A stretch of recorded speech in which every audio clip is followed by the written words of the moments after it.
Okay, so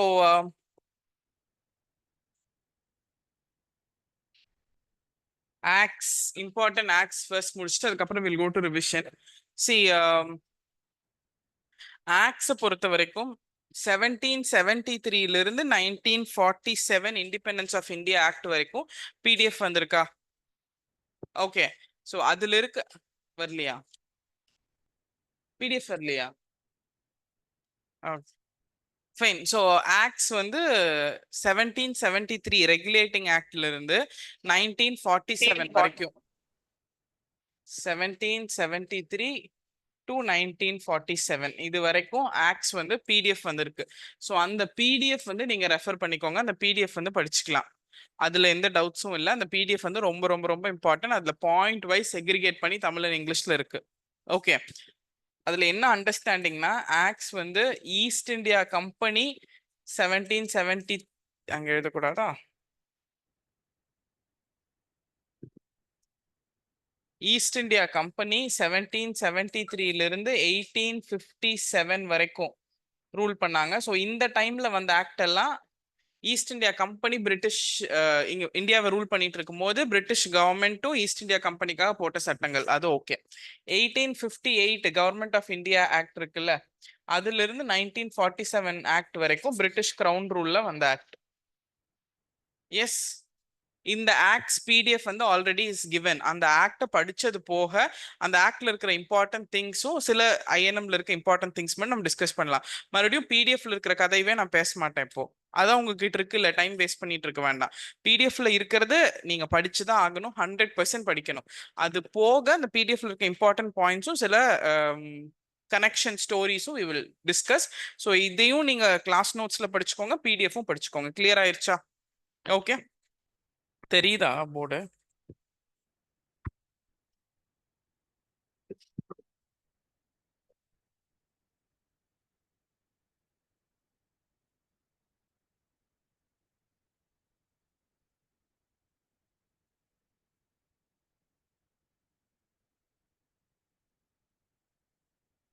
first regulating act 1773 Tamil PDF வச்சிருக்கீங்களா?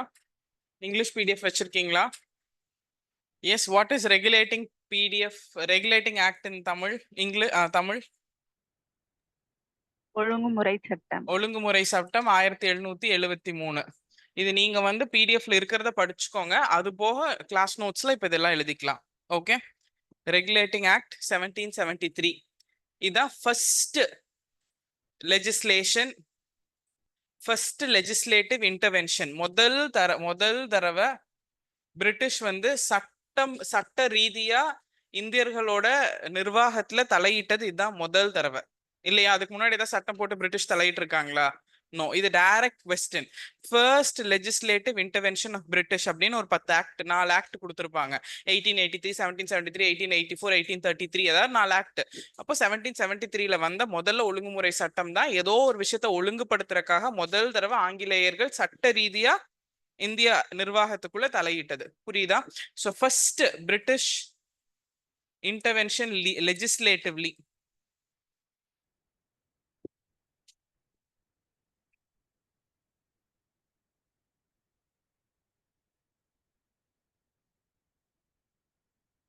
முதல் முறையா இந்த ஒழுங்குமுறை சட்டம் 1773 தான் ஆங்கிலேயர்கள் சட்ட ரீதியா இந்தியாவோட நிர்வாகத்துல தலையிட்டாங்க. ஓகே, இப்ப இங்க பிரிட்டிஷ் கவர்மெண்ட் யாரோட நிர்வாகத்துல தலையிட்டாங்கன்னா, அப்ப இந்தியாவை ஆட்சி பண்ணிட்டு இருந்தது பிரிட்டிஷோட ஈஸ்ட் இந்தியா கம்பெனி. சோ இந்த பிரிட்டிஷ் கவர்மெண்ட் இந்த கிழக்கிந்திய கம்பெனி இந்த நிறுவனத்தை ரெகுலேட் பண்றதுக்காக, ஒழுங்குபடுத்துறதுக்காக போட்ட சட்டம் தான். இவங்க யார ரூல் பண்ணிட்டு இருந்தாங்க அப்ப? இந்தியாவை. புரியுதுங்களா? டைரக்டா இந்தியன்ஸுக்கு போட்ட சட்டமானா இல்ல, பிரிட்டிஷ் கவர்மெண்ட் கிட்ட பெர்மிஷன் வாங்கிட்டு கிழக்கிந்திய நிறுவனம் நடத்திட்டு இருந்த அந்த ஜான் அந்த கம்பெனிக்கு போட்ட சட்டம், ஒழுங்குபடுத்துறதுக்காக, கண்ட்ரோல் ரெகுலேட் பண்ணி கண்ட்ரோல் பண்றதுக்காக.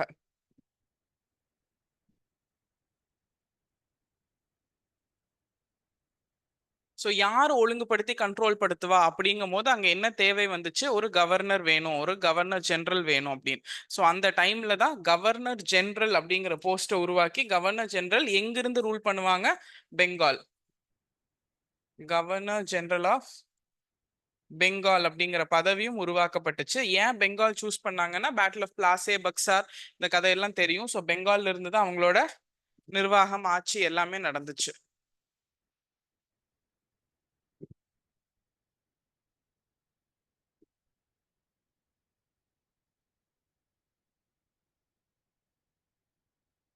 இந்த கவர்னர் ஜெனரல் ஆஃப் பெங்காலை யார் அப்பாயிண்ட் பண்ணுவா இந்த சட்டத்தின்படி? அப்பாயிண்டிங் அத்தாரிட்டி யாரு?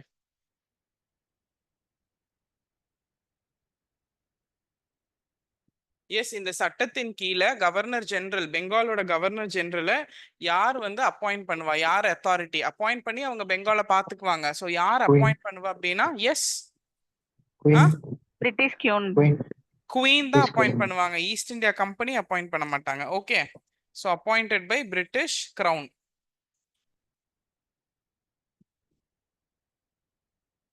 அப்ப இந்த கவர்னர் ஜெனரல் ஆஃப் பெங்கால் எதை கண்ட்ரோல் பண்ணி சூப்பர்வைஸ் பண்ணுவாரு? கிழக்கிந்திய நிறுவனத்தை, ஈஸ்ட் இந்தியா கம்பெனியோட அஃபேர்ஸ், ஈஸ்ட் இந்தியா கம்பெனி கிழக்கிந்திய நிறுவனத்தோட செயல்பாடுகளை யார் வந்து ஒழுங்குபடுத்தி அதை வந்து கட்டுப்பாட்டுக்குள்ள வச்சுப்பா அப்படின்னா ஆங்கிலேயர்கள் அரசால நியமிக்கப்பட்ட ஒரு கவர்னர் ஜெனரல். இந்தியாவை அப்ப வந்து கிட்டத்தட்ட ஆட்சி பண்ணிட்டு இருந்த மாதிரி ரூல் பண்ணிட்டு இருந்த கிழக்கிந்திய நிறுவனத்தை கண்ட்ரோல்ல வச்சுப்பாரு. இதுக்காக ஒரு சட்டம் போட்டு இவங்க உருவாக்குனாங்க. ஓகே, இதுதான் கான்செப்ட். இதுக்கு மேல அங்க இருக்கிற பாயிண்ட்ஸ் படிச்சா போதும். புரிஞ்சிருச்சா? Yes, okay. அந்த பிடிஎஃப் வச்சிருக்கீங்களா? Subram. So Regulating Act of 1773 na நம்ம PDF la first point, it designated the governor of Bengal as the governor general of Bengal and created an executive council of 4 members to assist him. அப்போ இதான் governor general of பெங்கால்னு ஒரு பதவி create பண்ணாங்க. அதுக்கு முன்னாடி யார் இந்த கவர்னர் ஜெனரல் ஆஃப் பெங்கால், அந்த ஹிஸ்டரி என்ன அது உங்களுக்கு தெரியும் already. Bombay, Calcutta and Madras 3 presidency இருந்துச்சு. ஒரு பிரசிடென்சிக்கும் ஒரு ஆளுநர் இருந்தாரு. ஏன்? பெங்கால் ஆளுநர், மദ്രാஸ் ஆளுநர், கல்கட்டா ஐ மீன் பாம்பே ஆளுநர். அதை மூணையும் தூக்கிட்டு ஒரே ஒரு ஆளுநர் கவர்னர் ஜெனரல் ஆஃப் பெங்கால்னு கொண்டு வந்து இந்த மூணையும் யாருக்கு சப்பார்டினேட்டா கொண்டு வந்தாங்க? கீழே கொண்டு வந்தாங்க பிரிட்டிஷ். பாம்பேயும் மெட்ராஸும் பெங்காலோட கவர்னர் ஜெனரல் கீழே கொண்டு வந்தாங்க. இது நம்ம ஆல்ரெடி கிளாஸ்ல டிஸ்கஸ் பண்ணியிருக்கோம். ஓகே, அதான் ஃபர்ஸ்ட் பாயிண்ட். அப்ப அந்த ஃபர்ஸ்ட் கவர்னர் ஜெனரல் ஆஃப் பெங்கால யார் நியமிக்கப்பட்டா? Lord Warren Hastings. அதுவும் நம்ம கிளாஸ்ல டிஸ்கஸ் பண்ணியிருக்கோம். First governor general, first governor of India. Okay, இது எல்லாமே நம்ம டிஸ்கஸ் பண்ணியிருக்கோம். வைஸ்ராய், லாஸ்ட் கவர்னர் ஜெனரல் எல்லாமே. ஓகே, அது இந்த கவர்னர் ஜெனரல் ஆஃப் பெங்காலு கீழே ஹெல்ப் பண்றதுக்காக போட்டது தான் ஒரு எக்ஸிக்யூட்டிவ் கவுன்சில். அதுல 4 மெம்பர்ஸ் இருப்பாங்க. அது ஒரு பாயிண்டா படிச்சுக்கலாம். அண்ட் சுப்ரீம் கோர்ட் அப்படிங்கிற ஒண்ணு இந்த சட்டத்துக்கு கீழே அறிமுகப்படுத்தினாங்க. 1774 சுப்ரீம் கோர்ட் வந்துச்சு. அதுக்கப்புறம் அது ஃபெடரல் கோர்ட்டா மாறி மறுபடியும் சுப்ரீம் கோர்ட் வந்துச்சு. அது நம்ம பாலிட்டியில படிக்க வேண்டிய கதை. First chief justice of supreme court sir Elijah Impey. And இதுதான் முதல் தடவை ஃபவுண்டேஷன் ஆஃப் சென்ட்ரல் அட்மினிஸ்ட்ரேஷன், மத்திய நிர்வாகத்துக்கான ஒரு கட்டமைப்பை உருவாக்குன சட்டம் இதுதான். ஓகே, கிளியரா? இப்ப என்ன நான் உங்களுக்கு சொல்லிட்டு இருக்கேன்னு புரியுதா? நான் உங்களுக்கு ஒரு ஜிஸ்ட் கொடுத்துட்றேன், இது நோட்ஸ்ல எழுதிக்கோங்க. இந்த ஜிஸ்ட்டை வச்சு பிடிஎஃப் படிச்சுக்கோங்க. கிளியர்? எல்லா சட்டத்துக்கும் இப்படி எக்ஸ்பிளைன் பண்ண வேண்டியது இல்லை. நான் இங்க சட்டம் கிளியரா ஐ வில் எலாபரேட். அதுக்கப்புறம் யூ ஆல்சோ லேர்ன் த பிடிஎஃப்ல இருக்கிற. ஏன்னா கொஸ்டின் டைரக்டா என்ன வரும்னா supreme court of Calcutta establish பண்ண ஆண்டு என்ன, விச் இயர் அப்படின்னு கேட்பாங்க.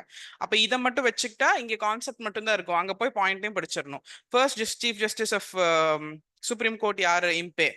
அதுவும் அங்க படிக்கணும், இதுவும் படிக்கணும், அதுவும் படிக்கணும். கிளாஸ் நோட்ஸ்ல நம்ம ஆக்ட்ல இருக்கிற கான்செப்ட் ஒரு 4 பாயிண்ட் எழுதி இருக்கும் அப்படிங்கறக்காக அதை படிக்காம விட்டுறாதீங்க. புரிஞ்சிருச்சா தெளிவா? Okay, done. So next regulating act of 1773க்கு அப்புறம் சார்ட்டர் ஆக்ட் 1793. சார்ட்டர் ஆக்ட்னா என்னங்க? பட்டய சட்டம். So Charter Act of first 1793.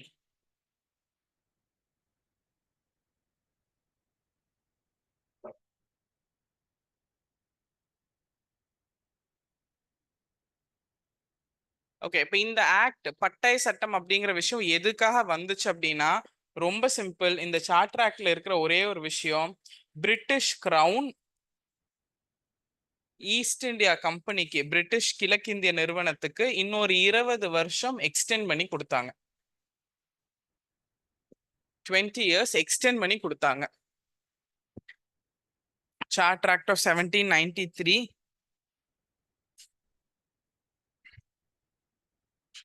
Charter of 1793 வந்து நான் பிட்ஸ் இந்தியா ஆக்ட் நடுவுல சொல்லல, இது முடிச்சுட்டு அதை எழுதிக்கலாம். ஓகே, அதனால தான் பார்த்தேன். ஸோ இந்த 20 இயர்ஸை வந்து எக்ஸ்டெண்ட் பண்ணி கொடுத்தாங்க. அண்ட் இது மூலியமா சிவில் சர்வெண்ட்ஸ், நம்ம இப்ப காம்படிட்டிவ் எக்ஸாம் படிக்கிறோம்ல, நேத்து ஹைதர் அங்கிள் சொல்லும் போது ஐசிஎஸ் பத்தி பேசிட்டு இருந்தாருல, 2-3 தடவை அந்த வேர்ட் யூஸ் பண்ணும்போது ஐசிஎஸ்னு யூஸ் பண்ணார். அப்பெல்லாம் இந்தியன் சிவில் சர்வீஸ் எக்ஸாம் தான், இன்னைக்கு தான் அது யூனியன் பப்ளிக் சர்வீஸ் கமிஷன் எல்லாம். ஸோ அந்த ஐசிஎஸ்க்கு வந்து லண்டன்லயும் இந்தியாலையும் ரெண்டும் நடத்த சொல்லி ரிக்வெஸ்ட் எல்லாம் பண்ணியிருப்போம், ஞாபகம் இருக்கா? படிச்சீங்களா? அதுக்கு ஒரு ட்ரைனிங் காலேஜ் செட் பண்றதுக்கு இதுலதான் கேட்டாங்க. ட்ரைனிங் ஆஃப் சிவில் சர்வெண்ட்ஸ்க்காக ஒரு ட்ரைனிங் காலேஜ் எஸ்டாப்ளிஷ் பண்ணது இந்த சட்டத்தின் மூலியமா தான். எஸ், அது அந்த காலேஜ் பேர் தான் ஹெயில்பரி காலேஜ். அந்த காலேஜ் பேரு HAILBEURY be pronounced as Hailbury, but it's Haileybury College spelling. HAILEYBURY.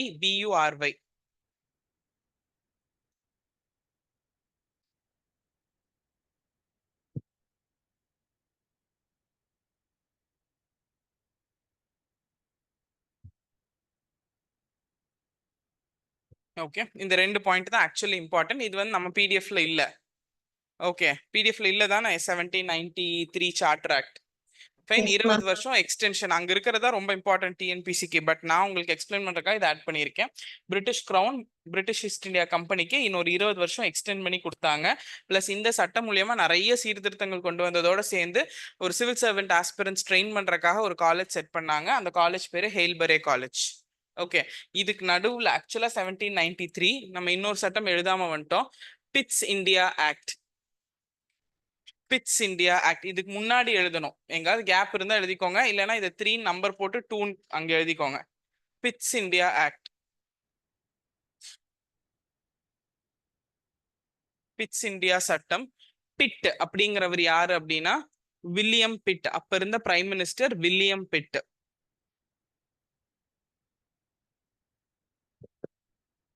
So 1784 நம்மளோட ஒழுங்குமுறை சட்டம் எந்த வருஷம் வந்துச்சு? 73. ஸோ 73க்கு அப்புறம் 84ல இந்த ஆக்ட் வந்துச்சு. வில்லியம் பிட்டா இருந்த பிரைம் மினிஸ்டர் கொண்டு வந்த சட்டம். அதனால பிட் அவர் இந்தியாக்காக கொண்டு வந்ததுனால பிட் இந்தியா ஆக்ட். இந்த சட்டத்துல என்னன்னா, ஒழுங்குமுறை சட்டத்துல ரெகுலேட்டிங் ஆக்ட்ல இருந்த குறைபாடுகளை என்னென்னலாம் ஷார்ட் கம்மிங்ஸ் இருக்கு எதெல்லாம் விட்டுட்டாங்களோ அதெல்லாம் நிவர்த்தி பண்ணி கொண்டு வந்ததா இந்த சட்டம். ஸோ ஃபர்ஸ்ட் இந்த சட்டம் ஏன் திடீர்னு வந்துச்சு அப்படின்னா, டு கரெக்ட்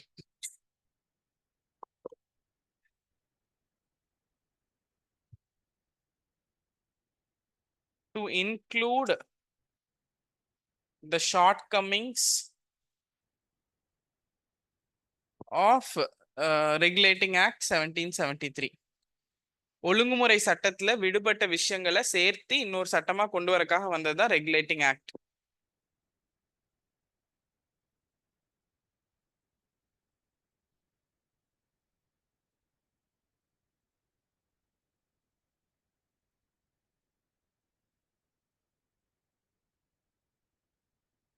ஓகே, இந்த சட்டத்து மூலியமா தான் முதல் தடவை இந்தியால ஆங்கிலேயர்கள் கைப்பற்றின பகுதிகளை பிரிட்டிஷோட பொசஷன்ஸ் இன் இந்தியான்னு சொன்னாங்க.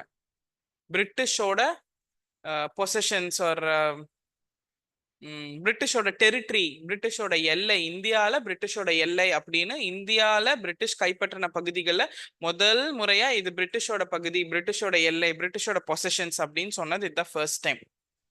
ஸோ இந்த ஆக்ட்ல தான் பிரிட்டிஷ் பொசஷன்ஸ் இன் இந்தியா அப்படிங்கிற வேர்டு வந்துச்சு. British possessions in India.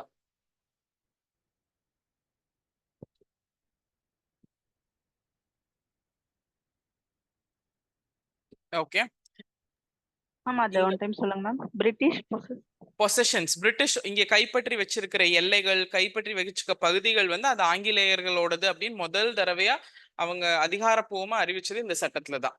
இப்போ பிளாசே வார், பெங்கால் வார்ல ஏதாவது கைப்பற்றி வச்சிருந்தாங்கன்னா இது எங்களோடது அப்படின்னு அவங்க அபிஷியலா சொன்னது இந்த சட்டத்து மூலியமா தான். ஓகே, அண்ட் இந்த சட்டத்து மூலியமா தான் டியூவல் அட்மினிஸ்ட்ரேஷன், இரட்டை நிர்வாக முறை கொண்டு வந்தாங்க. டியூவல் அட்மினிஸ்ட்ரேஷன் ஓகே, டியூவல் அட்மினிஸ்ட்ரேஷன்னா சென்ட்ரல் ஒருத்தர் ஸ்டேட் ஒருத்தர், இப்ப இருக்கிற ஃபெடரல் ஸ்ட்ரக்சர் மாதிரி.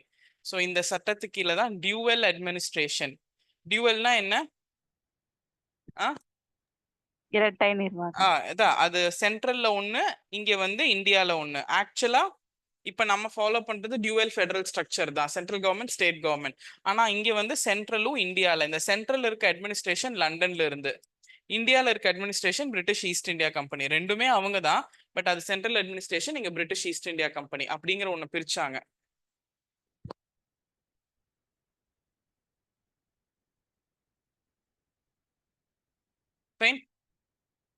ஸோ இந்த பிரிட்டிஷ் இந்தியாவோட விஷயங்களை இங்கே கையாளுறதுக்காக போட்டப்பட்டது தான் கவர்னர் ஜெனரல்.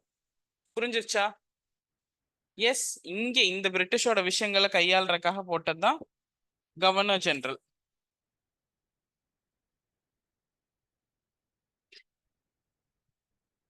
இப்ப லண்டன்ல தான் நிர்வாகம் நடந்துச்சு. எஸ், அதோட பேர் என்னங்க? லண்டன்ல இருந்து ரூல் பண்ணவங்க பேரு செக்ரட்டரி ஆஃப் தி ஸ்டேட் அப்படிங்கிறது ஒரு பொசிஷன். அங்க இருந்த நிர்வாகம் பண்ணவங்க பேரு போர்ட் ஆஃப் கண்ட்ரோல். அவங்க தானே மொத்த கண்ட்ரோலை வச்சிருப்பாங்க, போர்ட் ஆஃப் கண்ட்ரோல். அவங்க சொல்ற விஷயத்த இங்க வந்து செயல்முறைப்படுத்துறது தான் எக்ஸிகியூட்டிவ் கவுன்சில். இந்த 4 பேர் இருந்தாங்க எக்ஸிகியூட்டிவ் கவுன்சில்ல, கவர்னர் ஜெனரல் அப்பாயிண்ட் பண்ணாங்க. எஸ், அவங்க தான் கோர்ட் ஆஃப் டைரக்டர்ஸ். இதெல்லாம் இந்த டேர்ம்ஸ் எல்லாம் நீங்க பிடிஎஃப்ல படிச்சுக்கலாம், பட் கான்செப்ட் இதுதான். புரிஞ்சிருச்சா? Yes.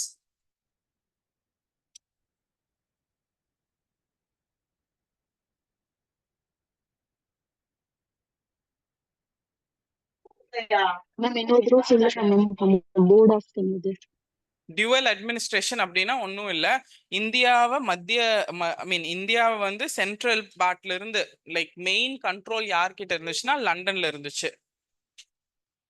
Okay, British east India company வந்து லண்டன்ல இருந்து தான் மெயினா ரூல் பண்ணப்பட்டாங்க. Dual administration, board of control அப்படின்னு. அவங்களுக்கு கீழே அவங்க சொல்ற ஆர்டர்ஸை ரூல் லைக் எடுத்துக்கிட்டு ஒர்க் பண்றதுக்காக இங்க இருந்தவங்க தான் பிரிட்டிஷ் ஈஸ்ட் இந்தியா கம்பெனி. அதுல தான் governor general, court of directors, அந்த எக்ஸிகியூட்டிவ் கவுன்சில் எல்லாம் இங்கிருந்து நிர்வாகம் பண்ணாங்க. அங்க லண்டன்ல போர்ட் ஆஃப் கண்ட்ரோல் அப்படின்னு ஒண்ணு வச்சு அங்கிருந்து ரூல் பண்ணாங்க. ஓகே, அவங்க இவங்களை டைரக்ட் பண்ணி இவங்க இந்தியாவை ரூல் பண்ணாங்க. ஸோ அது சென்ட்ரல் அட்மினிஸ்ட்ரேஷன். இங்க இந்தியால கிழக்கிந்திய நிறுவனத்தோடது, அங்க கிரவுனோடது. அப்ப ரெண்டுமே இருக்கிறதுனால அது பேரு டியூவல் அட்மினிஸ்ட்ரேஷன். புரிஞ்சிச்சா Priyadarshini? Okay okay ma'am. Okay, next 1784. இப்ப நம்ம என்ன பார்த்திருக்கோம்னா 1773 ஒழுங்குமுறை சட்டம் பார்த்திருக்கோம். அதுக்கப்புறம் ஆக்சுவலா வில்லியம் பிட்டோட ஆக்ட் பார்க்கணும். ஸோ இந்த ஆக்ட் தான் அது 1784. அதுக்கப்புறம் சார்ட்டர் ஆக்ட் ஆஃப் 1793 நான் உங்களுக்கு எக்ஸ்ட்ரா சொல்லியிருக்கேன். அது மூலியமா 20 வருஷம் பிரிட்டிஷை வந்து எக்ஸ்டெண்ட் பண்ணி ஒரு training college for civil சர்வன்ஸ் establish பண்ணாங்க. அடுத்தது பிடிஎஃப்ல இருக்கிறது சார்ட்டர் ஆக்ட் ஆஃப் 1833. கரெக்டா? 1833 பட்டய சட்டம். அதுக்கு முன்னாடி எழுதிக்கோங்க, சார்ட்டர் ஆக்ட் 1813. ரொம்ப இம்பார்ட்டன்ட் இல்ல, பட் ஓகே அதையும் எழுதிக்கலாம். சார்ட்டர் ஆக்ட் பட்டய சட்டம் 1813. ஏன் இந்த 13 அப்படின்னா, இதுக்கு முன்னாடி சார்ட்டர் ஆக்டோட இயர் என்ன?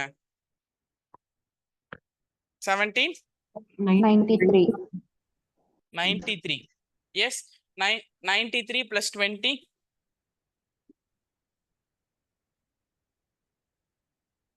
புரிஞ்சிருச்சா?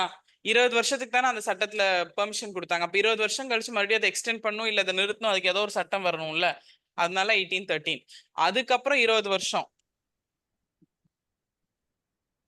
புரிஞ்சிருச்சா ஏன் 20 இயர்ஸ் கேப்ல 3 சட்டம் வந்திருக்குன்னு? Yes, okay. So write down charter act of 1813. ஸோ இது மறுபடியும் 20 வருஷத்துக்கு எக்ஸ்டெண்ட் பண்ணி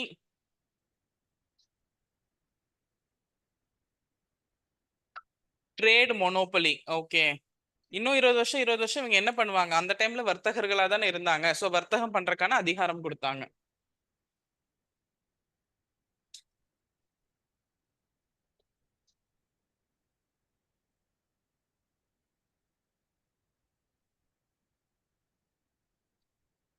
அண்ட் இந்த ட்ரேட் மூலியம், இந்த சட்டம் மூலியமா தான் சைனாவோட வர்த்தகம் பண்றதுக்காக அனுமதி கொடுக்கப்பட்டுச்சு கிழக்கிந்திய நிறுவனத்துக்கு. So permission to trade with China. இது கொஸ்டின், பழைய கொஸ்டின், இப்பெல்லாம் இப்படி கேட்கறது இல்லை, பட் எழுதிக்கலாம். Permission to trade with China. And எல்லாமே நீங்க பிரிட்டனுக்கு இம்போர்ட் பண்ணலாம். இந்தியால இருந்து கிழக்கிந்திய நிறுவனத்துக்கு கொடுத்த அனுமதி. கிழக்கிந்திய நிறுவனம் சைனாவோட வர்த்தகம் பண்ணலாம் அப்படிங்கிற அனுமதி கொடுத்தது இந்த பட்டய சட்டம் 1813. பிளஸ் எல்லாமே நீங்க வந்து பிரிட்டனுக்கு இம்போர்ட் பண்ணலாம், பிரிட்டனுக்கு இம்போர்ட் பண்ணலாம், இங்க இருந்து எக்ஸ்போர்ட் பண்ணலாம். ஆனா எக்ஸெப்ட் டீக்கு மட்டும் அனுமதி கிடைக்கல.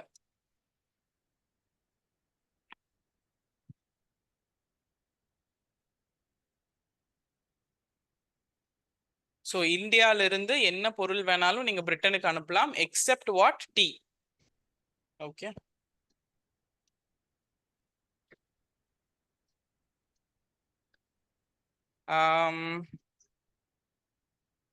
ராஜாராம் மோகன் ராயோட எழுதிட்டீங்களா? இது எழுதுங்க. ஸோ இந்த ஆக்ட் வந்து 20 இயர்ஸ்க்கு எக்ஸ்டெண்ட் பண்ணுச்சு, மறுபடியும் வர்த்தகத்துக்கான அனுமதி கொடுத்துச்சு. அதுக்கப்புறம் permission to trade with China கொடுத்தாங்க. என்ன வேணா ட்ரேட் பண்ணலாம் எக்ஸெப்ட் டீங்கிற பெர்மிஷனும் கொடுத்தாங்க. கரெக்டா? Okay. So I have a question. எல்லாம் ஐயனம் படிச்சுட்டு தானே கிளாஸ்க்கு வந்திருக்கீங்க, அதனால கொஸ்டின் கேட்கலாம்ல. ராஜாராம் மோகன் ராய் வந்து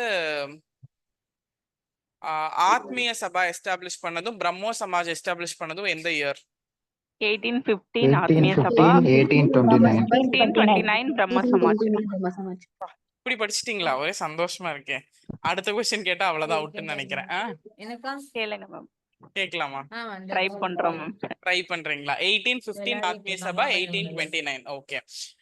ராஜாராம் மோகன் ராயோட மிஷன் விஷன்லாம் என்ன பிரம்மோ சமாஜ்க்கு?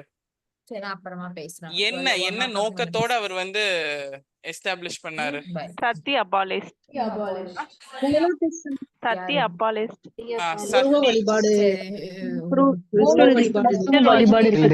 Middle worship. One god. ஒரே கடவுள். நான் என்ன எழுதுறது? Mute. Women education. One god. Okay. Education எழுதிக்கலாம். எஜுகேஷன்னா என்ன எஜுகேஷன்?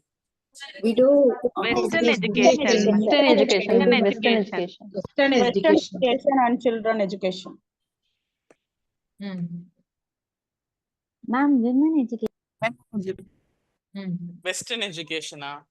அவரு அம்மா Yes, கிடக்குறாங்க. ma'am. ஆனந்த கட்டி வேற ஒண்ணும் இல்ல. வெஸ்டர்ன் எஜுகேஷனா? படிக்கவே மாட்டீங்க, இப்படி படிக்கிறீங்களேன்னு நினைச்சா. சரி சரி சரி, ஓகே ஓகே, நீ பண்ணது கரெக்ட் தான். நான் கேட்ச் யூ லேட்டர். பை. கிளாஸ்ல இருக்கேன். செல்வப்பிரியா. ம், ம். செல்வப்பிரியா, Yes. யார் பண்ணது கரெக்ட்? நான் பண்ணதா? யார் பண்ணது Sorry, correct? ma'am. Okay. So western education introduce பண்ணாரு, அப்புறம் விமன் எஜுகேஷன், சைல்டு எஜுகேஷன், சத்தி நிறைய விஷயம் பண்ணியிருக்காரா? ஓகேவா? அதுக்கப்புறம் தான் சத்தி அபாலிஷ்மெண்ட் ஆக்ட் வில்லியம் பென்டி கூட சேர்த்து கொண்டு வந்தாங்க. ஓகே.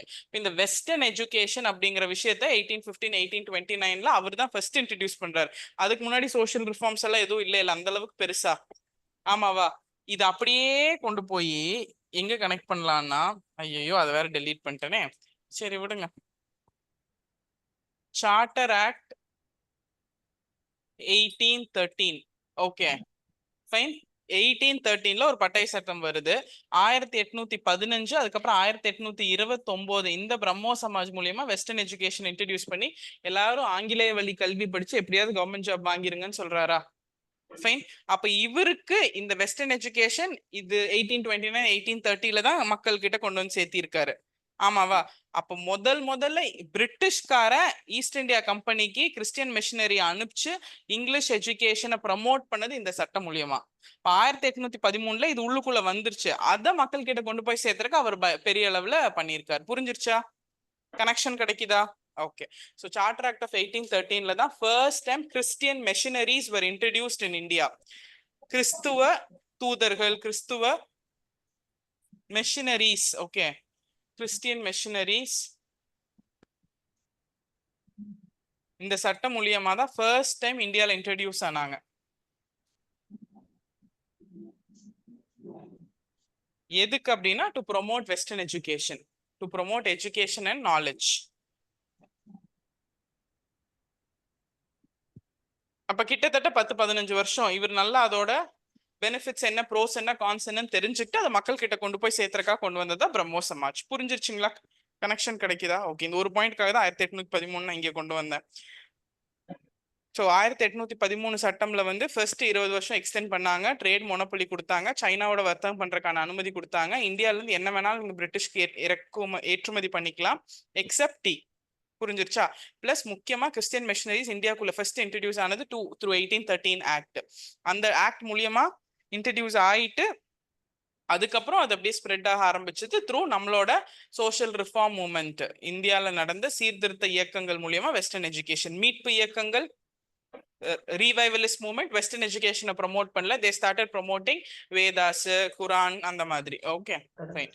Next charter act 1833. அடுத்த 20 வருஷம் கழிச்சு சார்ட்டர் ஆக்ட் 1833.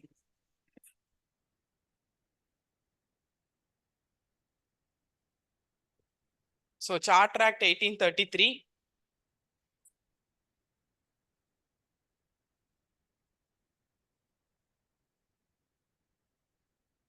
1833க்கு முன்னாடி வந்த சட்டங்கள் எல்லாம் ஒழுங்குபடுத்துறதுக்காக வந்த சட்டங்கள். இதுக்கு பின்னாடி வர்றதெல்லாம் ப்ராப்பரா ஆக்ட், சட்டம். ஓகே, இதுக்கு முன்னாடி எல்லாம் சில விஷயங்கள் ஒழுங்குபடுத்துறதுக்காக வர்த்தம் இப்படி பண்ணுங்க, காலேஜ் கொண்டு வாங்க அந்த மாதிரி. ஸோ இதுக்கு அப்புறம் வந்ததெல்லாம் ஆக்ட்னா என்ன கட்டாயமா நீங்க ஃபாலோ பண்ணணும் அந்த மாதிரி ஆக்ட். ஃபர்ஸ்ட் பாயிண்ட் அதுதான். பிரிட்டிஷ் ஓட கம்ப்ளீட் கண்ட்ரோலை இந்தியாவில கொண்டு வந்தது, சென்ட்ரலைஸ்டு கண்ட்ரோல் கொண்டு வந்து இதுதான், ஒரு மத்திய ஒழுங்குபடுத்தின கண்ட்ரோல் கொண்டு வந்தது இந்த ஆக்ட் மூலியமா தான். ஸோ அதுக்கு முன்னாடி வரைக்கும் ட்ரேடு மொனோபலி, நீங்க மட்டும்தான் வர்த்தகம் பண்ணணும்னு ஒன்று இருந்துச்சு இல்ல. ட்ரேடு மொனோபலினா என்ன? கிழக்கிந்திய நிறுவனம் மட்டும்தான் இந்தியாவில வர்த்தகம் பண்ணுவாங்க, அவங்களுக்கு எல்லாமே பிரிட்டனுக்கு இம்போர்ட் பண்றதுக்கு அனுமதி இருந்துச்சு எக்ஸப்ட் டீ. அந்த ட்ரேடு மொனோபலி அபாலிஷ் பண்ணது இந்த சட்டம் தான். நீங்க மட்டும் இனி கிடையாது அப்படிங்கிற விஷயம். So abolished trade monopoly. Abolished trade monopoly.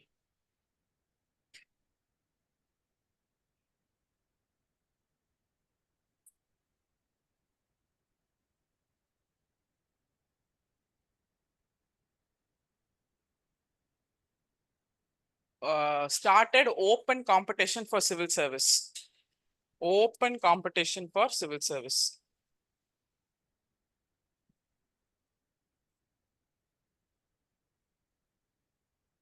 Excuse me, ma'am. Yes. An open competition 1853 கிடையாதா மேம் சிவில் சர்வீஸ்க்கு? 1853 இல்லையா? பண்ணுவாங்க 1833 ஆக்ட்ல தான் ஓபன் பண்ணுவாங்க. Established system of open competition. நான் எழுதுறேன், அதையும் 53யும் சொல்றேன் அதுக்கப்புறம். இதை எழுதுங்க. Okay okay.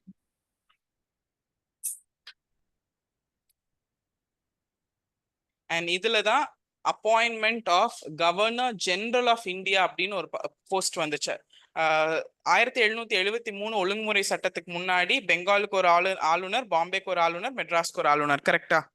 1773க்கு அப்புறம் கவர்னர் ஜெனரல் ஆஃப் பெங்கால்னு ஒரு போஸ்ட் இன்ட்ரடியூஸ் பண்ணி கவர்னர் ஆஃப் பெங்கால கவர்னர் ஜெனரல் ஆஃப் பெங்கால் ஆக்கிட்டு கவர்னர் ஆஃப் பாம்பேவையும் மெட்ராஸையும் அது கீழே சப்பார்டினேட்டா கொண்டு போனாங்க. புரிஞ்சிருச்சுங்களா?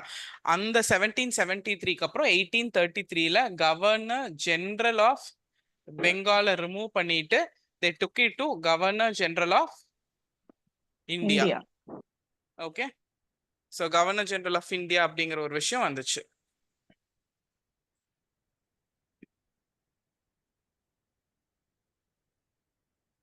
First Governor General of India William Pendick. So இந்த கவர்னர் ஜெனரல் ஆஃப் இந்தியாவுக்கு வந்து எல்லா அதிகாரங்களும் கொடுத்துட்டாங்க. Normal civil powers, military powers எல்லாமே. அதெல்லாம் உங்களுக்கு தெரியும், அதுலயே இருக்கும்.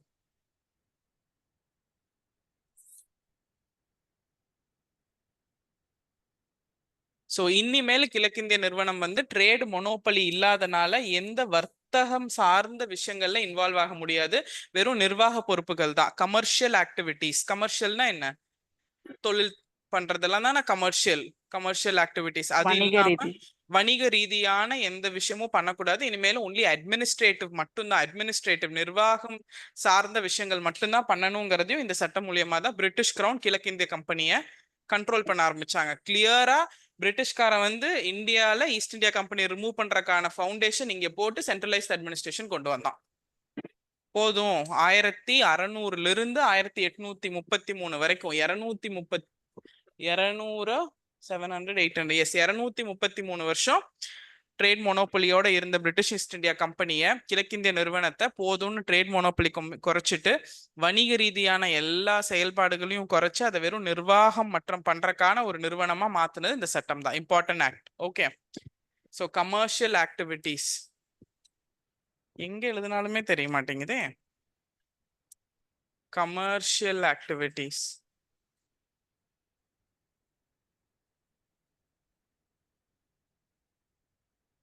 நதியா இந்த லைட் ஆஃப் பண்ணுங்க.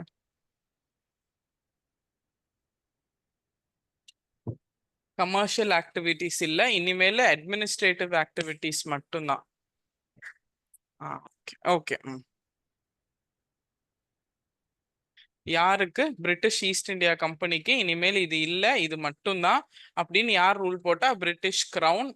எந்த சட்டம் மூலியமா? 1833. அப்ப கமர்ஷியல் ஆக்டிவிட்டிஸ் இல்லைன்னா அவங்க தான் இனி வர்த்தகத்துக்கான ஒரே ஆளு, இவங்க மட்டும்தான் பண்ணுவாங்க. அந்த ட்ரேட் மொனோபொலியும் கேன்சல் ஆயிடுச்சு. புரிஞ்சிருச்சா?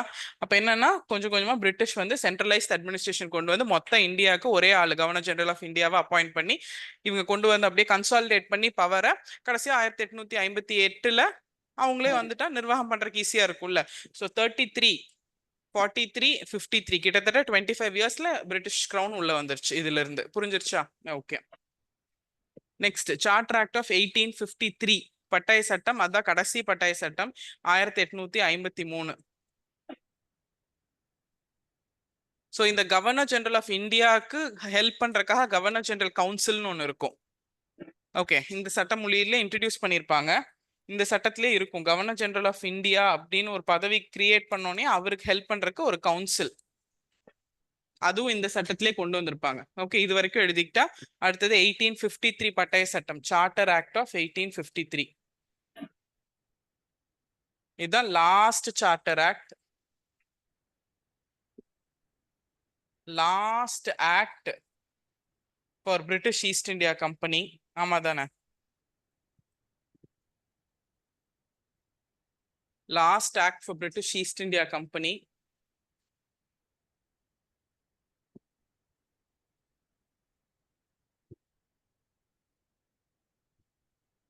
கவர்னர் ஜெனரல் கவுன்சில்னு ஒன்று இதுக்கு முன்னாடி சட்டத்துல கொண்டு வந்தாங்கல்ல, அந்த கவுன்சிலை இப்ப 2ஆ பிரிக்கிறாங்க. இது எழுதிட்டீங்களா இந்த point?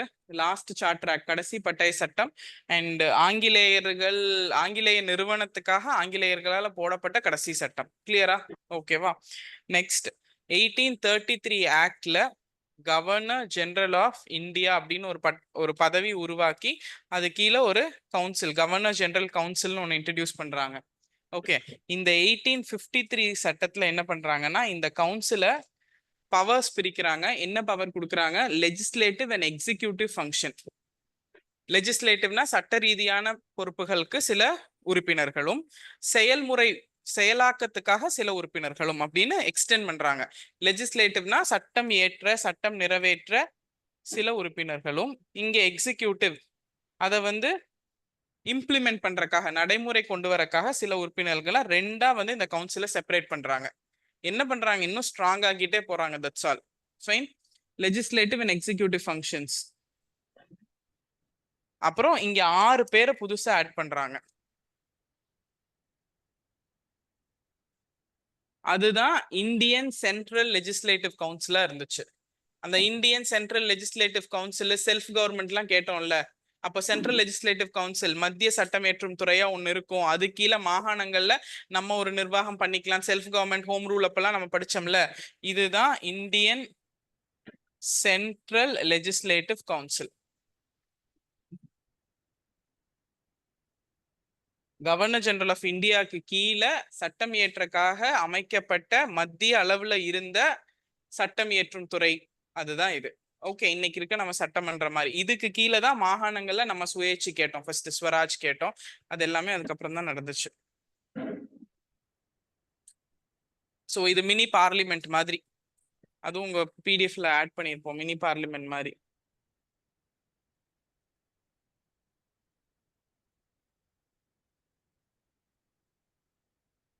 Okay, and Indian மெம்பர்ஸை கவுன்சிலுக்குள்ள add பண்ணது இதுதான் first time. So Indian members, இந்திய உறுப்பினர்களை இந்த கவுன்சிலுக்குள்ள ஆட் பண்ணதும் இதுதான் first time.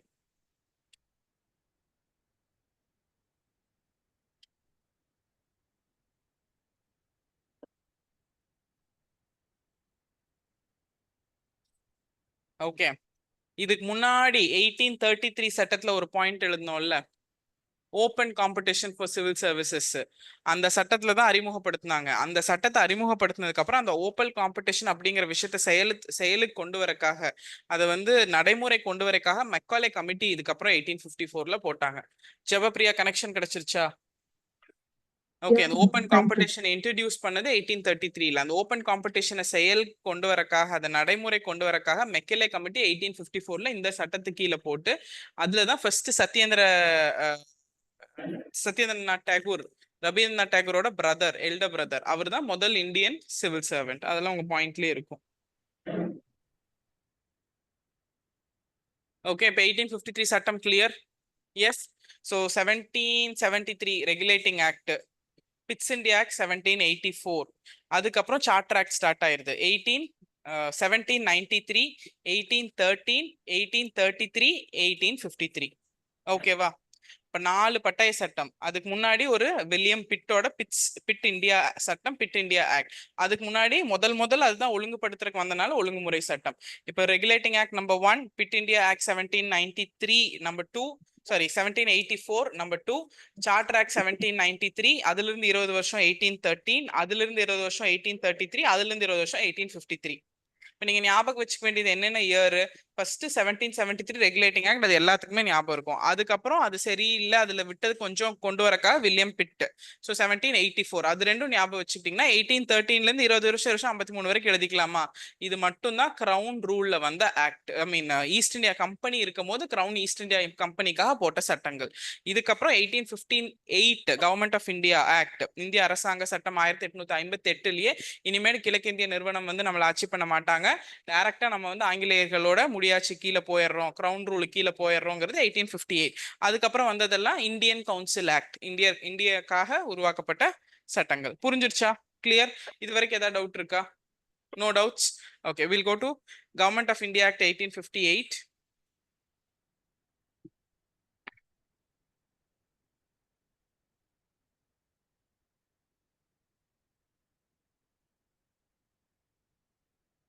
Government of India act 1858, 1853 இந்திய அரசாங்க சட்டம்.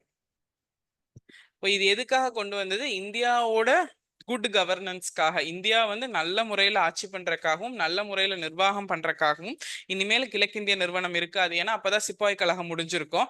ஸோ அந்த அதிருப்தியிலிருந்து மக்களை வந்து மனசு மாறி, இல்ல நாங்களே உங்களை டைரக்டா ரூல் பண்றோம் அப்படிங்கிற ஒரு கன்வின்சிங்காக வந்த குட் கவர்னன்ஸ் ஆக்ட் தான் கவர்மெண்ட் ஆஃப் இந்தியா ஆக்ட் 1858.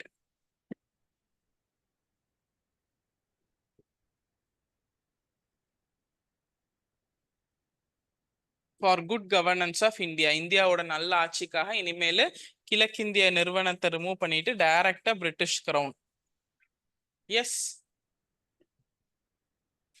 எதுக்கப்புறம் இந்த சட்டம் வந்துச்சு அப்படின்னா சிப்பாய் கழகம் 1857, after the rebellion that took place in India 1857 revolt. ரிபெல்லியனுக்கு அப்புறம். ஸோ நிர்வாகம் ஈஸ்ட் இந்தியா கம்பெனியிலிருந்து பிரிட்டிஷ் கிரவுனுக்கு மாறிடுச்சு. Administration shift from east India company to British crown. நிர்வாகம், இந்தியாவோட மொத்த நிர்வாகம் இப்ப யாரோட கையில? டைரக்டா பிரிட்டிஷ் கிரவுனுக்கு கீழே. ஸோ இந்த ஆக்டுக்கு அப்புறம் தான் secretary of state and viceroy. அதுக்கு முன்னாடி வரைக்கும் governor general of Bengal, governor general of India. Governor general of India கீழே எக்ஸிக்யூட்டிவ் கவுன்சில், லெஜிஸ்லேட்டிவ் கவுன்சில். அதுக்கு முன்னாடி கவர்னர் ஜெனரல் ஆஃப் பெங்கால் கீழே வெறும் எக்ஸிக்யூட்டிவ் கவுன்சில். புரிஞ்சிருச்சா? இதுக்கு முன்னாடி எப்படி இருந்துச்சு? ஃபர்ஸ்ட் கவர்னர், அவங்க வந்து பெங்கால், மெட்ராஸ், பாம்பே. அதுக்கப்புறம் கவர்னர் ஜெனரல் ஆஃப் பெங்கால், இவங்களுக்கு கீழே பாம்பேவும் மெட்ராஸும் வந்துச்சு. அப்புறம் governor general of India. Governor general of Bengal கீழே இருந்த எக்ஸிக்யூட்டிவ் கவுன்சில் இங்க லெஜிஸ்லேட்டிவ் பிளஸ் எக்ஸிக்யூட்டிவ் கவுன்சிலா மாறி இந்தியன் மெம்பர்ஸ் ஆட் பண்ணாங்க. புரிஞ்சிருச்சுங்களா? கிளியர்? எனி டவுட்ஸ் இது வரைக்கும்? No doubts. ஃபாலோ பண்ணிட்டே வந்தா புரிஞ்சிடும். நடுவில் தூங்கிட்டீங்கன்னா கஷ்டம்.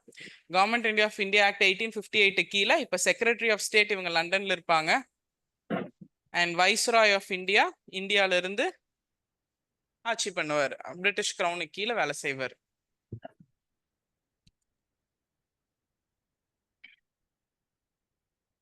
First viceroy of India Lord Canning. Okay. Lord Canning. அந்த டபுள் சிஸ்டம் கொண்டு வந்தோம்ல, board of control, court of directors, அது அபாலிஷ் ஆயிருச்சு. இனி எதுக்கு அது டைரக்டா இங்க வந்துச்சு. ஸோ எழுதிக்கோங்க, எந்த ஆக்ட்ல வந்துச்சுங்கிறதும் இம்பார்ட்டன்ட், எந்த ஆக்ட்ல அபாலிஷ் பண்ணதுங்கிற இம்பார்ட்டன்ட். கரெக்டா ஒரு பாக்ஸ் போட்டு எந்த ஆக்ட்ல வந்துச்சு போய் பாருங்க. 18 Fits India Act 1784. Fits India Act, ma'am. Fit India Act 1784. Fit India Act. Box போட்டு 1794 பிட் இந்தியா ஆக்ட்ல இன்ட்ரடியூஸ் பண்ண dual administration came to an end in 1858. 1858 மூலமா the dual administration was abolished. அது டியூவல் அட்மினிஸ்ட்ரேஷனும் சொல்லலாம், டபுள் கவர்மெண்ட்னு சொல்லலாம், ரெண்டுமே ஒண்ணுதான். Okay. And இந்த secretary of state வந்து பிரிட்டிஷ் கேபினெட் மினிஸ்டரா இருப்பார். ஹோம் மினிஸ்டர் மாதிரி ஒருத்தர் அங்க உட்காந்துட்டு இருப்பார், அமித்ஷா மாதிரி. ஓகே. ஸோ பிரிட்டிஷ் கேபினெட்ல இருப்பாங்க.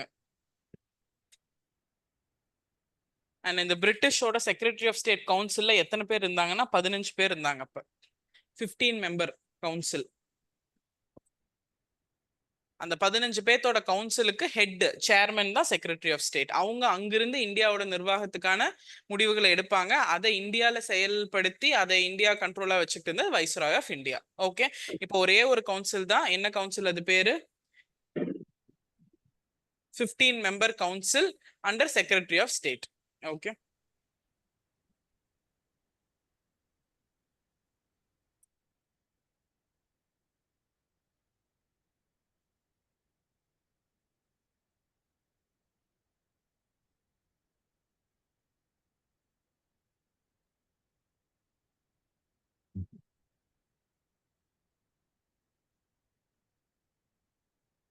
Next Indian council act. அடுத்த act. What is Indian council act? பட்டாய் சட்டம் மாதிரி இப்போ கவுன்சில் ஆக்ட் வந்திருக்கு.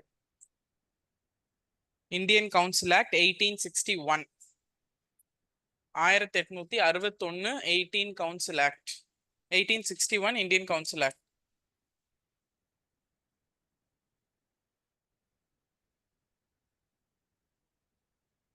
Indian Council Act.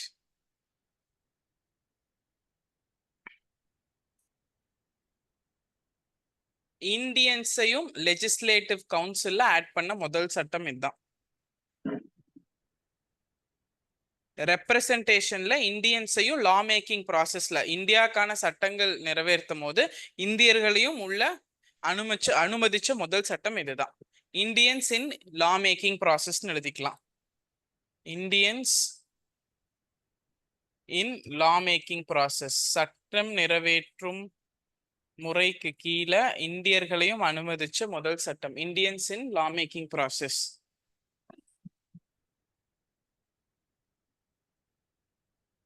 ஆனா இவங்க பட்ஜெட் பேச முடியாது, முக்கியமான விஷயங்கள்லாம் பேச முடியாது, இருக்கலாம், அவ்வளவுதான். அப்ப இந்த இந்தியன்ஸை என்னவா வச்சிருப்பாங்கன்னா நான் அஃபீஷியல் மெம்பர்ஸா வச்சிருப்பாங்க. அப்ப இந்த இந்தியன்ஸ் யார் யாருன்னு எப்படி தேர்ந்தெடுப்பான்னா எலெக்ஷன்லாம் கிடையாது, நியமன உறுப்பினர்கள், நாமினேட்டட் பை வைஸ்ராய்.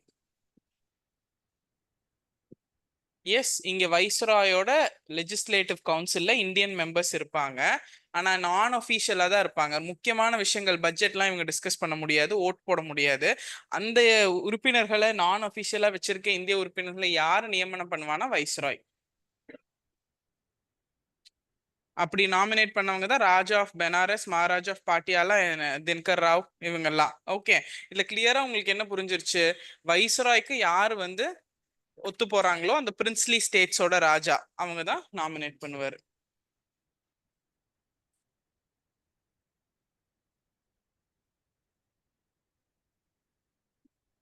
அண்ட் நம்ம பாலிட்டியில we learned something called ordinance, அவசர சட்டம் ஆர்டிகல் 123.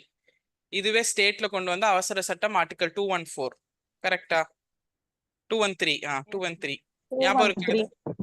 123 213. அப்ப என்னன்னா பாராளுமன்றத்துல 2 அவைகளோ இல்ல ஒரு அவையோ இயங்காத போது பிரசிடென்ட், ஒரு குடியரசுத் தலைவர், பிரதம மந்திரியும் மத்திய அமைச்சரவையும் சேர்ந்து பரிந்துரை பண்ணும் போது ஒரு பிரசிடென்ட் வந்து ஒரு அவசர சட்டத்தை கொண்டு வர முடியும். அந்த அவசர சட்டம் 6 மாசம் ஆக்டிவா இருக்கும். அதுக்கப்புறம் பார்லிமெண்ட் திருப்பி கூடினதுக்கு அப்புறம் 6 வாரத்துக்குள்ள அந்த சட்டம் வேணுமா வேண்டாமான்னு டிசைட் பண்ணிடணும். அப்படி வேண்டாம் டிசைட் பண்ணா அந்த சட்டம் போயிடும். வேணும்னு டிசைட் பண்ணா அது பெர்மனன்ட் ஆக்டா மாறிடும். இதுதான் ஆர்டினன்ஸ். அந்த ஆர்டினன்ஸை முதல் தடவை இன்ட்ரடியூஸ் பண்ணது இந்த ஆக்ட் தான். Indian council act 1861. அப்ப யாரு இந்த பார்லிமெண்ட்டுக்குள்ளேயே போகாம, அப்ப இதுதானே மினி பார்லிமெண்ட். மினி பார்லிமெண்ட்ல கொஞ்சம் இந்தியன்ஸ் இருந்தாங்க, எதுக்குமே ப்ராப்பர் யூஸ் இல்லாம கொஞ்சம் இந்தியன்ஸ் இருப்பாங்க. அப்ப அந்த இந்தியன்ஸ்குள்ளேயே போகாம பிரசிடென்ட் மாதிரி வைஸ்ராய் சில ஆர்டினன்சஸ் கொண்டு வரலாம். புரிஞ்சிருச்சா? பார்லிமெண்டே இல்லாத போது பிரசிடென்ட்டே ஒரு சட்டம் கொண்டு வந்தா அது அவசர சட்டம், ஆர்டினன்ஸ். கரெக்டா? அந்த மாதிரி இதுக்குள்ளேயே போகாம வைஸ்ராய்க்கு ஆர்டினன்ஸ் பவர் கொடுத்தது 1861 ஆக்ட். அப்பவும் ஆர்டினன்ஸோட வேல்யூ 6 மந்த்ஸ்க்கு தான் வேலிடிட்டி. அப்பவுமே ஆர்டினன்ஸோட வேல்யூ 6 மந்த்ஸ் தான். எந்த மாதிரி சமயத்துல கொண்டு வர முடியும்? ஏதாவது எமர்ஜென்சி, அவசரம், பாராளுமன்றத்தை கூட்டி எல்லாத்தையும் உட்கார வச்சு ராகுல் காந்தி பேசினதுக்கு அப்புறம் மோடியை பேச வச்சு சட்டம் நிறைவேற்றினா டைம் ஆயிரும்ல, அதனால. ஸோ ஃபர்ஸ்ட் டைம் ஆர்டினன்ஸ் அப்படிங்கிற பவர் வைஸ்ராய்க்கு கொடுத்தது Indian council of 1861 with 6 months time. 6 மாசம் கால அவகாசம்.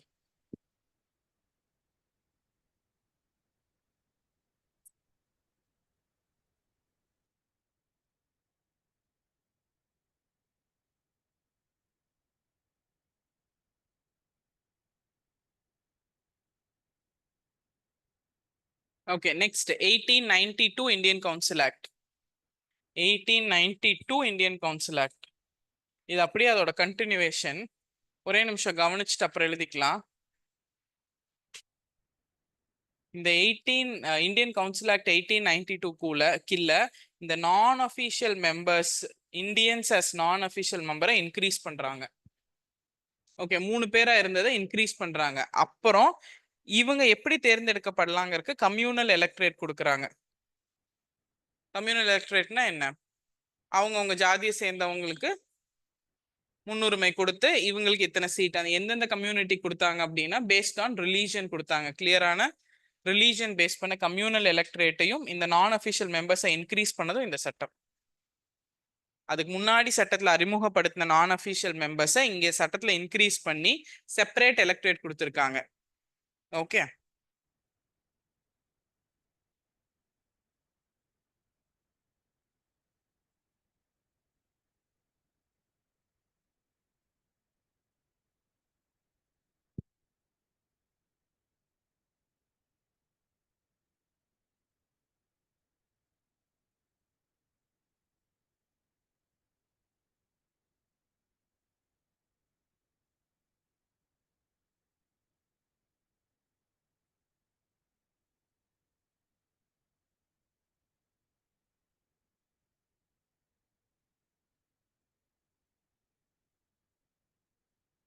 இது வரைக்கும் ஏதாவது டவுட் இருக்கா? No doubts. ஓகே, இதுக்கு மேல 3 சட்டம் 1909, 1919 அண்ட் 1935 3 சட்டம். அவ்வளவுதான். இந்த 3 தான் இம்பார்ட்டன்ட். இது வரைக்கும் இருக்கிறதுல இருந்து ஒரு கொஸ்டின் வரும். ஃபைன், இது வரைக்கும் இருக்கிறதுல இருந்து ஒரு கொஸ்டினோ 2 கொஸ்டினோ 1773 இருந்து இது வரைக்கும் ஒரு கொஸ்டினோ 2 கொஸ்டினோ வந்துடும். இதுக்கப்புறம் மார்லிமெண்டோ 1909, Montagu Chelmsford 1919, government of India act 1935, Simon கமிஷனுக்கு அப்புறம் போட்டாங்கல்ல. இந்த 3ல இருந்து ஏதாவது ஒரு கொஸ்டின் வரும். இந்த 1773 இருந்து இது வரைக்கும் எவ்வளவு இம்பார்ட்டனோ அதுக்கு அதே அளவுக்கு ஈக்குவல் இம்பார்ட்டன் இந்த கடைசி 3 சட்டங்களுக்கு. மார்லிமெண்டோ ரிஃபார்ம்ஸ், மாண்டகு கிளெம்ஸ்வர்ட் ஆக்ட், அதுக்கப்புறம் கவர்மெண்ட் ஆஃப் இந்தியா ஆக்ட், இந்திய அரசாங்க சட்டம் 1935. அதுக்கப்புறம் கடைசி சட்டம் இந்திய சுதந்திர சட்டம் 1947. கேள்வி கேட்கற வழியே இல்லை. ஓகே, வேணா ஜூன் 3 மவுண்ட் பேட்டன் பிளான் கேட்கலாம். அந்த மாதிரி ஏதாவது அது சார்ந்த கேள்விகள் கேட்கலாமே தவிர அந்த சட்டத்துல இருந்து ஸ்பெசிஃபிக்கா கொஸ்டின் வராது. So first write down Minto Morley reforms. அதுக்கு வந்து கிளியரா உங்க பிடிஎஃப்ல இருக்கு. ஸோ மார்லே மின்டோ ரிஃபார்ம்ஸ் 1909, இல்லைன்னா இந்தியன் கவுன்சில் ஆக்ட், 2 பேர் தெரியலையா?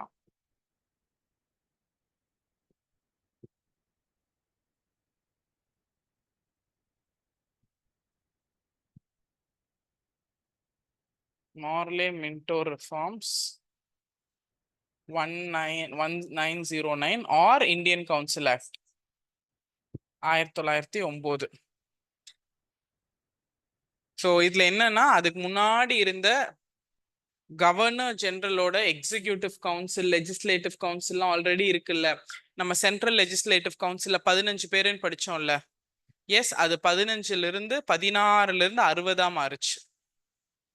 சென்ட்ரல் லெஜிஸ்லேட்டிவ் கவுன்சில் 60 பேரா மாறுச்சு. 16 to 60.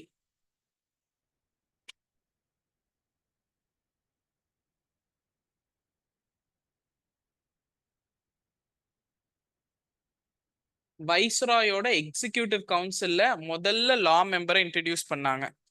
வைஸ்ராயோட executive council, Indian viceroy கீழே ஒரு எக்ஸிக்யூட்டிவ் கவுன்சில் இருக்கும்ல, அதுல முதல் லா மெம்பர் இன்ட்ரடியூஸ் பண்ணாங்க சத்யேந்திர பிரசாத் சின்ஹா.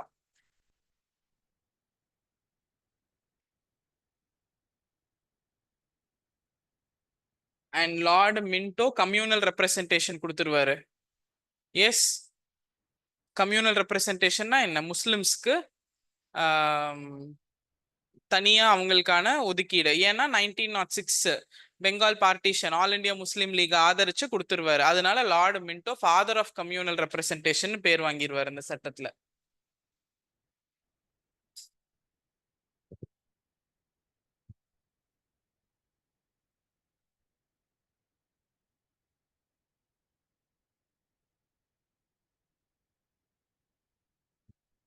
ஓகே,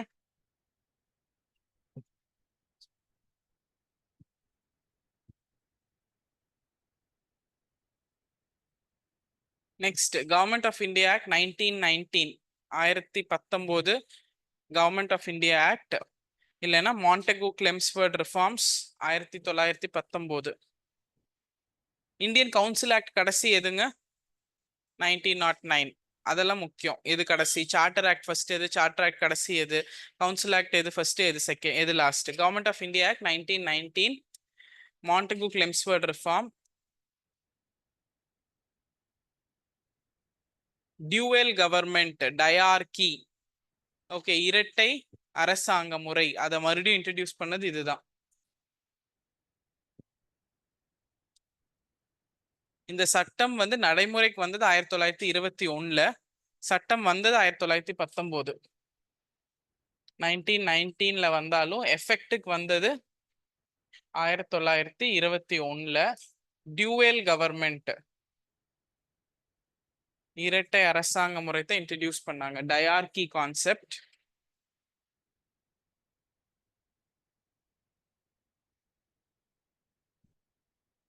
இப்போ நம்ம வந்து இதுக்கு முன்னாடி மார்லே மின்டோ ரிஃபார்ம்ஸ் எழுதணும். எழுதியிருக்கீங்களா? கவுன்சில் ஆக்ட் கூட மார்லே மின்டோ ரிஃபார்ம்ஸ். மின்டோ மார்லேயா மார்லே மின்டோவா? Minto Morley reforms. Minto Morley reforms. Morley Minto reforms. அது ஃபர்ஸ்ட் மார்லே, அதுக்கப்புறம் தான் Minto. Morley Minto reforms. Okay, இப்போ மாண்டெகு கிளெம்ஸ்ஃபோர்ட் ரிஃபார்ம்ஸ். கரெக்டா? Morley Minto, Montagu Chelmsford. அதுல மாண்டெகு யாரு, கிளெம்ஸ்ஃபோர்ட் யாரு அப்படின்னு கேட்டா, Montagu secretary of state. Montagu வந்து செக்ரட்டரி ஆஃப் ஸ்டேட். கிளெம்ஸ்ஃபோர்ட் வந்து வைஸ்ராய். Viceroy of India. அதே மாதிரி மார்லே மின்டோல மார்லே செக்ரட்டரி வைஸ்ராய். Viceroy வந்து Minto. Viceroy Minto. Morley Secretary of State.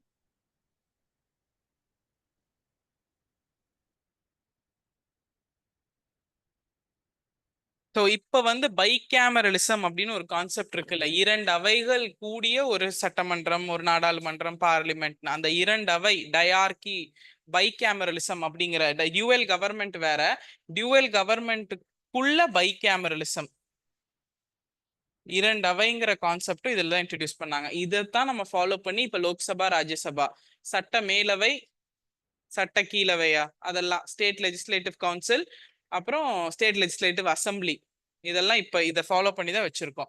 Dual கவர்மெண்ட்ல சென்ட்ரல் ப்ராவின்ஸ், அந்த இதுக்குள்ள ரெண்டு, ஒரு ஃபர்ஸ்ட் ஹவுஸ், செகண்ட் ஹவுஸ். புரிஞ்சிருச்சா? சென்ட்ரல் கவர்மெண்ட்டுக்கும் டயார்கிக்கு என்னன்னு. டியூவல் கவர்மெண்ட்னா இரண்டு இடத்துல ஆட்சி நடக்கும். மத்தியில ஒண்ணு, மாகாணங்கள்ல ஒண்ணு, சென்ட்ரல்ல ஒண்ணு, ஸ்டேட்ல ஒண்ணு. இப்ப மாநிலங்கள், அப்ப மாகாணங்கள். அந்த இருக்கிற அவை, அந்த இருக்கிற பார்லிமெண்ட்டுக்குள்ள இரண்டு அவைகள் பைகேமரலிசம். இது ரெண்டுமே இன்ட்ரடியூஸ் பண்ணது இதுதான். பழைய கிளாஸ்ல ஐ திங்க் நம்ம இந்த ஷார்ட்கட் யூஸ் பண்ணோம்னு நினைக்கிறேன். 1919 ரெண்டு இடத்துல ரிப்பீட் ஆயிருக்கு. ஸோ ஃபர்ஸ்ட் ரெண்டு கவர்மெண்ட், அந்த ரெண்டு கவர்மெண்ட்குள்ள ரெண்டு செக்ஷன். பழைய ஸ்பெஷல் மாடல் ஸ்டூடெண்ட்ஸ்க்கு இந்த ஏதோ வி டிஸ்கஸ்ட்.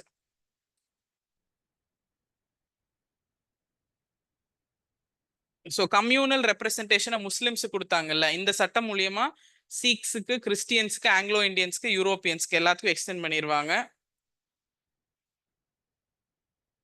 இந்தியாலேயே வந்து ஒரு பப்ளிக் சர்வீஸ் கமிஷன் செட் பண்ணுவாங்க. அதெல்லாம் உங்க பிடிஎஃப்லயே இருக்கு.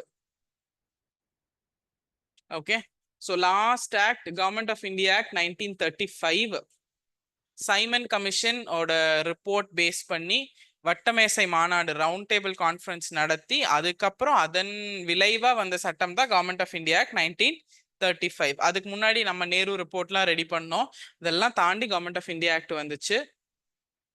ஸோ ஃபெடரல் ஸ்ட்ரக்சர், இப்போ இருக்கிற ஃபெடரல் ஸ்ட்ரக்சர் இன்ட்ரடியூஸ் பண்ணது அதுதான். 3 லிஸ்ட் இப்போ வந்து 3 இருக்குல்ல, பட்டியல், மத்திய பட்டியல், மாநில பட்டியல், ஒருங்கிணைந்த பட்டியல். அந்த 3 லிஸ்ட் இன்ட்ரடியூஸ் பண்ணது அதுதான்.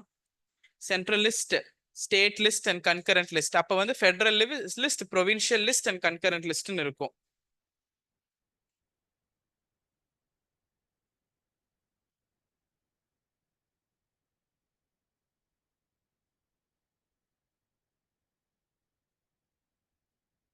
அண்ட் மொத்தம் எத்தனை ப்ராவின்ஸ்? 11 மாகாணங்கள்.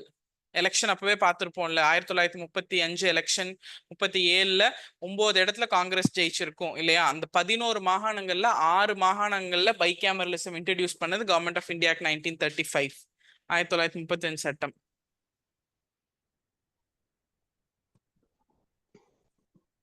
ரிசர்வ் பேங்க் வந்தது அந்த சட்டத்தை பேஸ் பண்ணி தான்.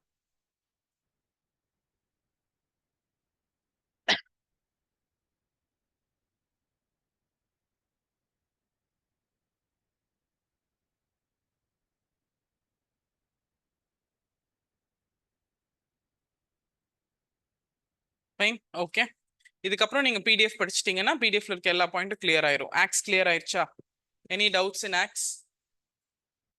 You will get acts PDF படிக்காம இப்ப கிளாஸ் மட்டும் கவனிச்சிருந்தீங்கன்னா ஒரு 75% கிளாரிட்டி வந்திருக்கும். அதுக்கப்புறம் பிடிஎஃப் படிச்சீங்கன்னா 100% ஆயிரும். பிடிஎஃப் படிச்சுட்டு வந்தீங்கன்னா இப்போ 85% இருக்கும். அதுக்கப்புறம் 10% ரிவைஸ் பண்ணி அது கிளாரிட்டி கொண்டு வந்துக்கோங்க. ஒரே ஒன்று மட்டும் எக்ஸ்ட்ரா ஆட் பண்ணிக்கலாம். இல்பர்ட் பில் 1833 எழுதுங்க. Ilbert bill 1883. இல்பர்ட் பில் இது பிரிட்டிஷ் இன்ட்ரடியூஸ் பண்ண ஆக்ட். ஓகே, 1883னா கிழக்கிந்திய நிறுவனத்தோட ஆட்சியா இல்ல பிரிட்டிஷ் கிரவுனோட ரூலா? Crown road. British government introduce பண்ண ஒரு rule for India and Indians. ஓகேவா?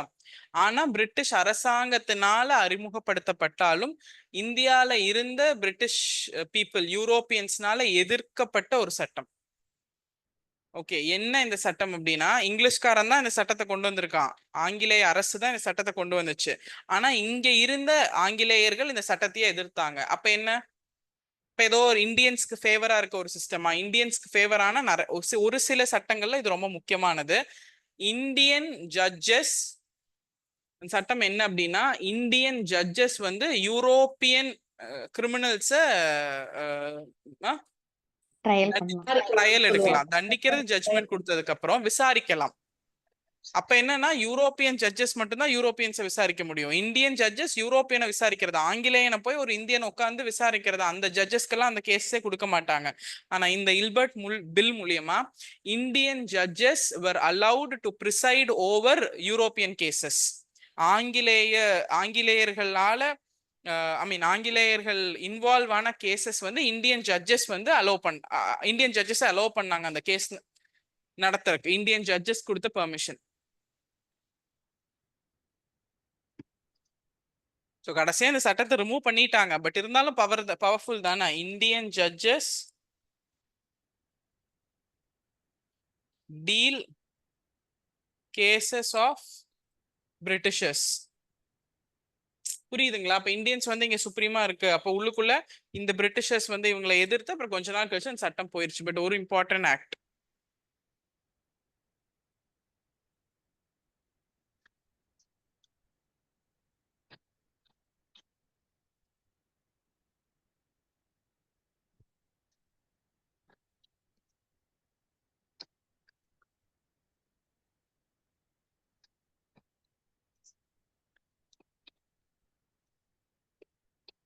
மேம் இந்த பில்ல கொஞ்சம் ரிவிஷன் என்னங்க புரியல? மேம் இந்த பில் கொஞ்சம் திரும்ப ஒரு தடவை சொல்றீங்களா? கனெக்ஷன் கட் ஆயிடுச்சு. இந்த பில் ஒன்றும் இல்லை, பிரிட்டிஷ் கவர்மெண்ட் இந்தியன்ஸ் இன்ட்ரடியூஸ் பண்ண ஒரு ஆக்ட். அந்த ஆக்ட் என்ன சொல்லுது அப்படின்னா, இந்தியன்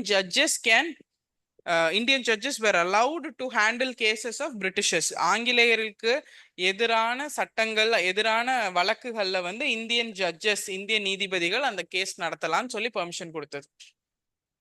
ஓகே மேம் ரெசிடியரி பவர்ஸ்னா என்ன மேம்? ரிமைனிங் பவர்ஸ், மிச்சம் இருக்கிறது ஃபுல்லா சென்ட்ரல் கவர்மெண்ட்டை வச்சுப்பாங்க. சரி, இப்போ ஒரு 10 விஷயம் இருக்கு. அந்த 10 விஷயத்த இது மத்திய பட்டியல், இது மாநில பட்டியல், இது கன்கரண்ட் பட்டியல்னு பிரிச்சிடுறோம். ஓகே, மத்திய பட்டியலுக்கு 4 பவர் கொடுத்துட்றோம், மாநில பட்டியலுக்கு ஒரு 3, 4, 7 கொடுத்துட்றோம். மத்திய மாநில 2 பேரும் சட்டம் ஏற்றலாங்கிற கன்கரண்ட் லிஸ்ட், ஒருங்கிணைந்த விஷயங்களை வந்து பாக்கி 3 கொடுத்துட்றோம். திடீர்னு ஒரு புது சப்ஜெக்ட் வருது, புரியுதா? இந்த 10ல அது அடங்காது. அப்ப அது வந்து ரெசிடியரி, ரிமைனிங். அது அந்த மாதிரி விஷயங்களை யாரு தான் சட்டம் ஏற்ற முடியும்னா சென்ட்ரல் கவர்மெண்ட் மட்டும். புரிஞ்சிருச்சுங்களா? அதான் residuary powers. Okay ma'am. Remaining விஷயங்கள்னு வச்சுக்கலாம்.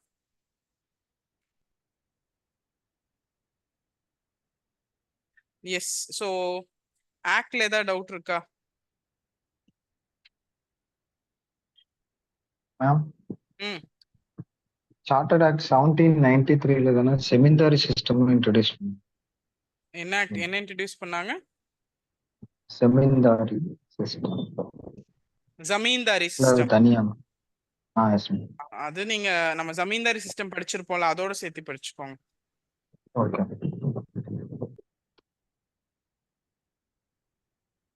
So Regulating Act 1773, Pitt's India Act 1784, Charter Act 1793, 13, 1813, 1833, 1853. அப்புறம் Government of India Act 1858, அப்புறம் Council Act 61, அப்புறம் 92, 1909, 3 Council Act. அப்புறம் Government of India Act 1919, Government of India Act 1935. அதோட முடிச்சுக்கிட்டோம். அப்புறம் முக்கியமானது இல்பர்ட் பில், ரவுலட் ஆக்ட், அதெல்லாம் இம்பார்ட்டன்ட். அது ஆல்ரெடி கவர். இல்பர்ட் பில் இப்ப கவர் ஆயிடுச்சு, ரவுலட் ஆக்ட்லாம் டீடைலா பார்த்தாச்சு. எஸ், வேற ஏதாவது இருக்கா?